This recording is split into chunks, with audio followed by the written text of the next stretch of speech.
नमस्कार दोस्तों। Super ABH पर आप सबका स्वागत है। आज हम लेके आए हैं जो कल आप लोगों ने टेस्ट दिया था उसका एनालिसिस हम करने वाले हैं।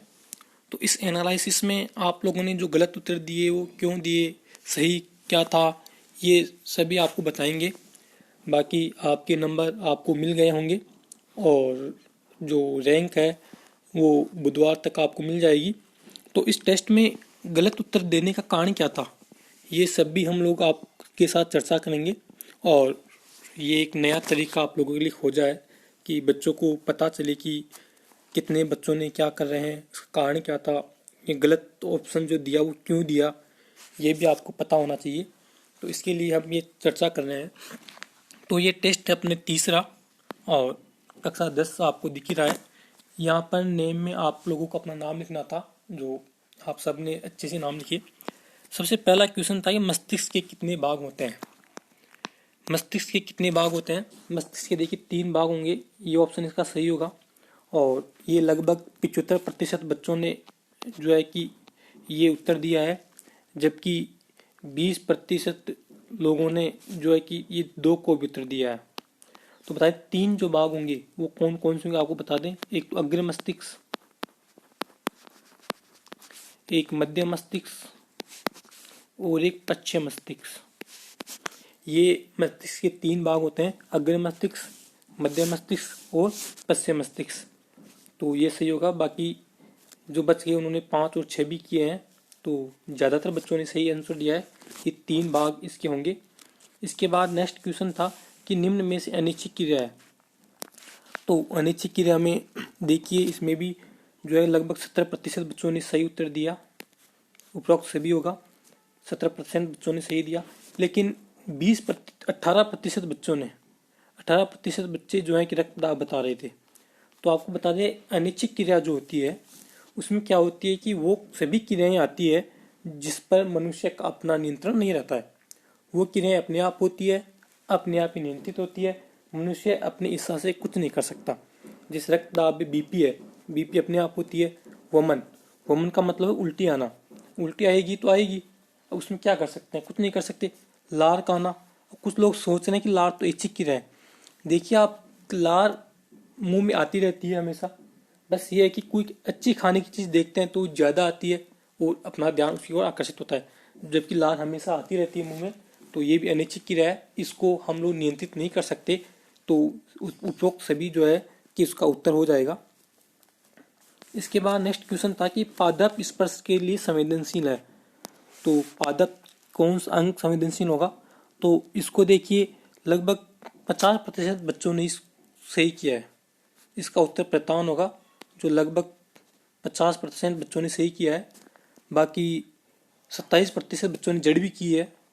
तो और बाकी जो बच गए ये पॉइंटों में 50 पॉइंट कुछ, 27 पॉइंट कुछ, वो मैंने लिखा नहीं।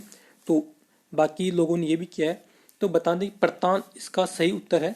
और जड़ तो जो है कि गुरुत्वाकर्षण के प्रति संवेदनशील होती है और तना और शाखाएं जो है कि प्रकाश के लिए होते हैं। तो इसमें प्रतान से होगा। जड़ तो करने वाले बिल्कुल ही गलत कर रहे हो आप लोग, जड़ करना ही नहीं चाहिए था। शाखाएं और तना करते तो कुछ समझ में आता, लेकिन जड़ क्या सोच समझ कर रहे हो ये पता ही नहीं चल रहा। तो क्वेश्चन को करो उससे पहले थोड़ा अपना सोचा करो कि क्या हम कर रहे हैं क्या नहीं कर रहे हैं। इसके बाद क्वेश्चन था कि पादप जो है कि कितनी गतियां दर्शाते हैं। पादप में कितनी गतियां होती है, ये वाला क्वेश्चन था। और इसको लगभग 75% बच्चों ने सही उत्तर दिया है इसका। तो ये सही था। इसमें 2 प्रकार की गतियां होगी। 75% बच्चों ने सही जवाब दिया है, जबकि लगभग 18% बच्चों ने 4 भी बताया है और बाकी ये बताए थे। तो 2 प्रकार की गतियां कौन कौन सी होगी? तो 2 प्रकार की जो गतियां होगी वो एक तो होगी वृद्धि पर आश्रित, इनको याद रखना, वृद्धि आश्रित। ठीक है, क्वेश्चन पूछ सकता है कि पादप में 2 गतियां कौन कौन सी होती है, और एक होता है वृद्धि से मुक्त।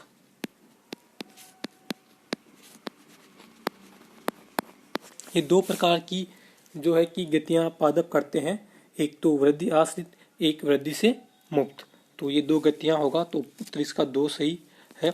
बाकी उत्तर आप लोगों को कल पता चली गए थे, लेकिन फिर भी देखते हैं कि क्या उत्तर नहीं होना चाहिए था, वो क्यों नहीं होना चाहिए था। पराग नलिका बीजांड की ओर वृद्धि करता है, यह उदाहरण है। तो इसमें जो है कि 28% बच्चे गुरुत्वाकर्षण कर रहे हैं, जो कि गलत है। जबकि इसमें जो है कि लगभग 55% बच्चों ने सही उत्तर दिया है और बाकी बच्चे जिन्होंने ये भी दिया है। तो गुरुत्वाकर्षण बल देखो, रसायन अनुवर्तन बल ये तो सही है, बाकी पादप में गुरुत्वाकर्षण बल, ये चुंबकीय बल तो होता ही नहीं है। बच्चे चुंबकीय बल भी दे रहे हैं, प्रेरक बल भी दे रहे हैं, तो ये दो तो बिल्कुल करना ही नहीं चाहिए था। चुंबकीय बल तो चुंबक में होता है, प्रेरक बल होता नहीं है। तो ये मतलब चुंबकीय क्षेत्र में लगता है प्रेरक बल, तो उसका होगा फिजिक्स में लगते हैं। पर चुंबकीय बल, एक गुरुत्वाकर्षण बल तो वस्तुओं पर लगता है, उसकी जड़ पे लगता है। गुरुत्वाकर्षण बल जड़ पे लगता नहीं, जड़ गुरुत्वाकर्षण बल की ओर गति करती है। जबकि बीजांड गुरुत्वाकर्षण का, बीजांड तो रसायन के कारण गति करता है, एक रसायन स्थायित्व होता है, उसके कारण बीजांड गति करता है। तो ये आ जाएगा। चुंबकीय बल करने वाले तो बिल्कुल ही बेवकूफ़ी का काम कर रहे हैं, ये काम अच्छा नहीं है, ये अच्छा नहीं है। क्वेश्चन आपने गुरुत्वाकर्षण बल किया चल जाता, नहीं चुंबकीय बल कर रहे हो, ये तो बिल्कुल ही वैसे हो गया। नेक्स्ट क्वेश्चन है कि पादप कोशिका किसकी मात्रा में परिवर्तन करके अपनी आकृति बदलती है। इसको बहुत ज़्यादा बच्चे कन्फ्यूजन हो रहे हैं, बहुत ज़्यादा बच्चे, इतना कन्फ्यूजन हो रहा है इसमें कि आप क्या बताएं। इसमें सही उत्तर आप लोगों को पता है जल आएगा, और जल को सही उत्तर देने वाले लगभग 35% बच्चे ही हैं।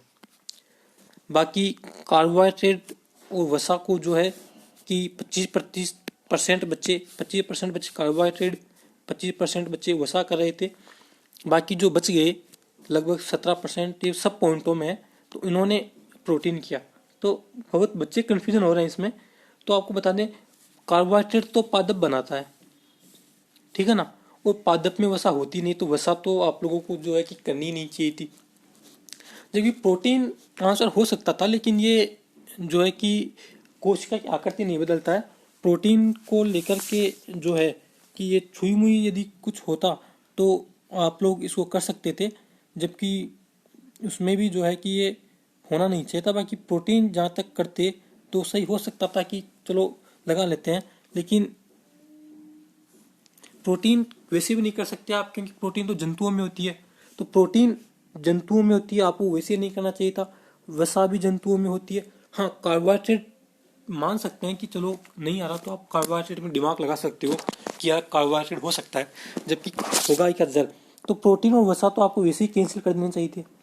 देखिए, आपको एग्जाम में क्वेश्चन कैसे सोल्व करना है, जब नहीं आए कोई क्वेश्चन तो कैसे सोल्व करना है, ये आप लोगों को सीखने की बात है। तो इसमें प्रोटीन और वसा तो जंतुओं में होती है, तो ये तो आपको करना नहीं चाहिए था। कार्बोहाइड्रेट पादप बनाते हैं, वो तो भोजन के काम में आता है। तो जल इसका सही उत्तर होगा, और आपको जल इस तरह से आप क्वेश्चन पर पहुंच सकते हैं। क्वेश्चन नहीं आए तो भी आप लोग क्वेश्चन पर पहुंच सकते हैं। अब पादप की जड़ सदैव गति करती है, तो पादप की जो जड़ होगी वो नीचे की ओर गति करेगी। काफ़ी सारे बच्चों ने सही उत्तर दिया, नीचे की ओर लगभग, ये नीचे की ओर लगभग 72% बच्चों ने सही उत्तर दिया। जबकि कुछ 27% बच्चे भी थे जिन्होंने ऊपर की ओर बताया। बिल्कुल पागलपंती है। जड़, किसी भी पादप की जड़ वो हमेशा नीचे ही जाती है, चाहे आप पादप को कैसी भी रख के देख लो, वो नीचे गुरुत्वाकर्षण की ओर ही गति करती है। तो इसमें नीचे की ओर आएगा, जबकि ऊपर की ओर तो तना जो प्रतान होता है, तना जो शाखाएं होती है, वो शाखाएं जो है ऊपर की ओर गति करती है। इसके बाद नेक्स्ट क्वेश्चन है कि फूली हुई गर्दन किस बीमारी का लक्षण है। तो फूली हुई गर्दन, इसको 90% बच्चों ने सही बताया, गलगंड, घेंगा ये होगा। बाकी 10% बच्चों ने इनमें उत्तर दिया। सूजन आना, बच्चे ज़्यादा उत्तर दे रहे थे, 10% में ज़्यादातर हिस्सा सूजन आने का था, तो सूजन आना नहीं होगा। गलगंड जिसको घेंगा भी कहते हैं, घेंगा या ग्वाइटर भी कहते हैं, ग्वाइटर। तो ये उत्तर आप लोगों का सबका लगभग सही था। निम्न में से जंतु हार्मोन नहीं है, तो जंतु हार्मोन नहीं है, ये 65% बच्चों ने सही दिया, ठीक है ना। जंतु हार्मोन नहीं है, ये 65 बच्चों ने। जिब्रेलिन जो है कि पादप में पाए जाने वाला हार्मोन है। आपको बता दें, जिब्रेलिन जो है कि पादप में पाया जाता है हार्मोन, और जो जिब्रेलिन है वो जंतु हार्मोन कैसे हो सकता है, तो ये जो है कि इसका हो जाएगा। और ये जो है कि तने में वृद्धि करने वाला हार्मोन है, ये क्या करता है, तने में वृद्धि करने वाला हार्मोन है। ये आप ध्यान रखना, तने में वृद्धि करता है। इंसुलिन, ये तीनों जानवरों में पाए जाते हैं, यानी कि मनुष्य में पाए जाते हैं, जानवर में। तो इंसुलिन रक्त में शर्करा के स्तर को नियंत्रित करता है, आपको ध्यान रखना है। और ये थायरोक्सिन, जो थायराइड ग्रंथि के द्वारा बनने वाला हार्मोन है, थायरोक्सिन हार्मोन थायराइड ग्रंथि के द्वारा बनता है। तो ये जो है कि आपको पता होना चाहिए। और ये कार्बोहाइड्रेट, प्रोटीन और वसा के पाचन को नियंत्रित करता है। थायरोक्सिन हार्मोन कार्बोहाइड्रेट, वसा और प्रोटीन के पाचन को क्या करता है, नियंत्रित करता है। और एस्ट्रोजन जो है कि मादा में पाए जाने वाला हार्मोन है, मादा हार्मोन है। तो इस तरह से आप इस क्वेश्चन को सही कर सकते थे कि इंसुलिन जंतुओं में पाया जाता है, ठीक है ना, शर्करा स्तर को नियंत्रित करता है। और ये थायरोक्सिन जो है कि ये वसा, प्रोटीन, कार्बोहाइड्रेट पाचन में मदद करता है। एस्ट्रोजन मादा हार्मोन है। तो ये तो होंगे नहीं, तो बच गया ये, तो इसको आप कर सकते थे आसानी से। प्रतिवर्ती चाप कहाँ बनते हैं? सबसे जो गलत किया है उसको, यही क्वेश्चन को गलत किया है, प्रतिवर्ती चाप कहाँ बनते हैं। ये जो क्वेश्चन था इसको ज़्यादातर बच्चों ने सही किया, और इसका जो उत्तर होगा वो मेरुरज्जु होगा। लेकिन कल शाम को किसी का कॉल आया, तब मेरे को पता चला कि किसी ने मैसेज किया था कि ये क्वेश्चन में कुछ गड़बड़ है। तो ये कुल टेक्निकल इशू होने के कारण इसका उत्तर एक जोन हो गया था, ठीक है ना। तो इसके जो नंबर हैं वो रैंक में आप लोगों के एक एक नंबर बढ़ा दिए जाएंगे। हालांकि हमने बाद में इसको सही कर दिया था, लेकिन जब तक इसको सही किया तब तक कुछ बच्चे टेस्ट दे चुके थे। लगभग दोपहर के बाद में इसको सही किया गया था, तो ज़्यादातर बच्चे टेस्ट दे चुके थे। तो टेस्ट में वहाँ पर जो है एक जोन सही उत्तर बता रहा है। ये कैसे हुआ पता नहीं चल रहा, एक जोन उसका सही उत्तर बता रहा है, जबकि सही उत्तर मेरुरज्जु होगा। और सभी बच्चों का ये ज़्यादातर सही था, 80% बच्चों ने इसको सही किया था। लेकिन इस कारण से ये एक जोन इसका जो उत्तर जो है कि एक जोन बताने लग गया था है, और लास्ट टाइम तक वो एक जोन ही बता रहा था। तो इसको देखेंगे, अगली बार से ऐसी गलती नहीं करेंगे। ये क्या हुआ इसका देखते हैं, देखें। तो इसके लिए आप चिंता ना करें, ये गलती हुई और इस गलती के लिए माफ़ी चाहते हैं। तो इसका उत्तर एक जोन नहीं होकर आप लोग सभी मेरुरज्जु याद रखना, इसका उत्तर मेरुरज्जु ही होगा, जो कि आप सभी का सही था। जिसने भी मेरुरज्जु किया था उसका ये ऐप जो है कि गलत बता रहा है, बाकी उत्तर मेरुरज्जु ही होगा, ठीक है। तो अगली बार ऐसी गलती को सही करेंगे हम लोग, ऐसी गलती नहीं करेंगे। आपको परेशानी हुई होगी, इसके लिए हमें खेद है। नेक्स्ट क्वेश्चन है कि शरीर को विषम परिस्थितियों से निपटने के लिए तैयार करता है। तो विषम परिस्थिति निपटने के लिए एड्रेनलिन हार्मोन तैयार करता है, सबका सही था। टेस्टोस्टेरोन जो है वो तो नर हार्मोन है, ठीक है ना। टेस्टोस्टेरोन तो कौन सा हार्मोन है, नर हार्मोन है। जबकि एस्ट्रोजन कौन सा हार्मोन है, मादा हार्मोन है, ठीक है ना। तो ये तो आप लोग पता ही है, एस्ट्रोजन और ये टेस्टोस्टेरोन ये नर और मादा हार्मोन है, जो यौनारंभ से संबंध है, ठीक है ना। किससे संबंध है, यौवन से संबंध है। तो और इंसुलिन शर्करा के स्तर को नियंत्रित करता है। तो इसको भी आप सही कर सकते थे, क्वेश्चन नहीं आती हुई ऐसे ऑप्शन काट दिया करो। इंसुलिन का हमें पता शर्करा स्तर करता है, ये दोनों यौवन हार्मोन, इनको काट दिया, बच गया कौन सा, ये इसका हमें पता नहीं, लेकिन ये बच गया इसलिए इसको सही कर दिया। तो ऐसे क्वेश्चन सही कर लिया करो। इसके बाद क्वेश्चन है कि मानव शरीर का मुख्य समन्वय केंद्र का अंग कौन सा है। तो मुख्य समन्वय केंद्र अंग जो होगा वो मस्तिष्क होगा। लगभग 85% बच्चों ने ये सही किया, जबकि 15%, 81% ने सही किया था, जबकि 15% बच्चे हृदय भी कर रहे हैं।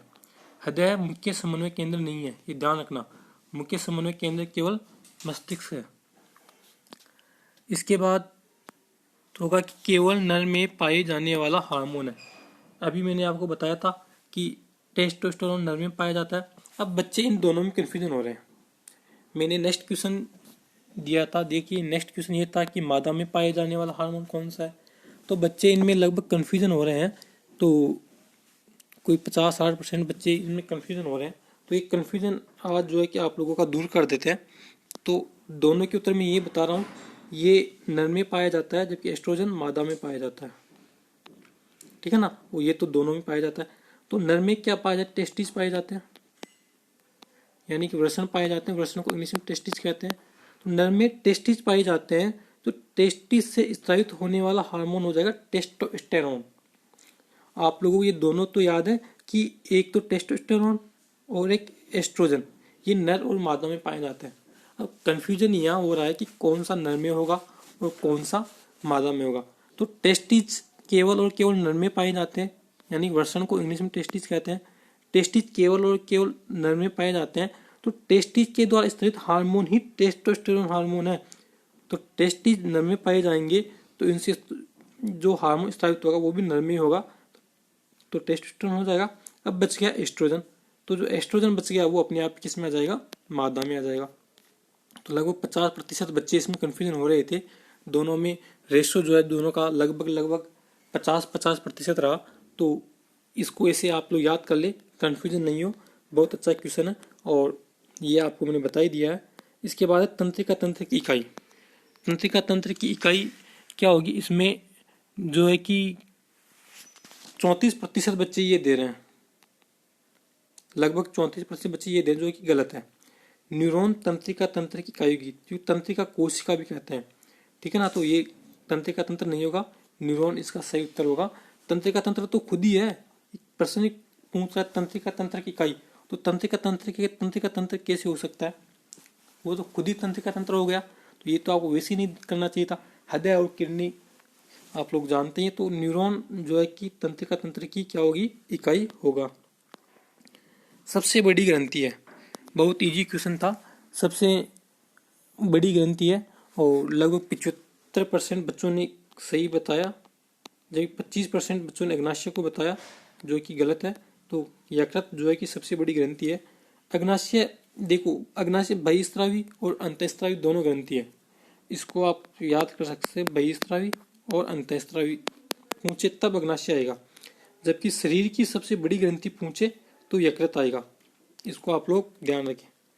नेक्स्ट क्वेश्चन है, थायरोक्सिन हार्मोन बनाने के लिए किसकी आवश्यकता होती है। तो लगभग सभी बच्चों का ये सही था, आयोडीन। तो इसमें किसी को कोई कन्फ्यूजन नहीं रहा। रुधिर में शर्करा के स्तर को नियंत्रित करता है, रुधिर में शर्करा के स्तर को नियंत्रित करता है। ये लगभग 72% बच्चों का ये क्वेश्चन सही था। बाकी इसके बाद जो ज़्यादातर बच्चे कर रहे थे वो थायरोक्सिन कर रहे थे, लगभग 26% बच्चे थायरोक्सिन कर रहे थे, वो गलत होगा। तो इंसुलिन जो है कि इसका सही उत्तर होगा। कोशिका विभाजन को प्रेरित करने वाला हार्मोन है, बहुत अच्छा क्वेश्चन है। तो इसमें ज़्यादातर बच्चे कन्फ्यूजन हो रहे थे, इसका कन्फ्यूजन आपको दूर कर रहा है। सबसे पहले ऑक्सिन, ऑक्सिन जो होता है वो कहाँ पे बनता है, वो पादप की टिप पे बनता है, प्ररोह पे बनता है और कोशिका की लंबाई में वृद्धि करता है।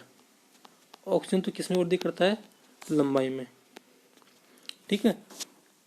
और साइटोकाइनिन, साइटोकाइनिन जो है कि फलों और बीजों में पाया जाता है, ठीक है ना। साइटोकाइनिन फलों और बीजों में पाया जाता है और ये कोशिका विभाजन करता है,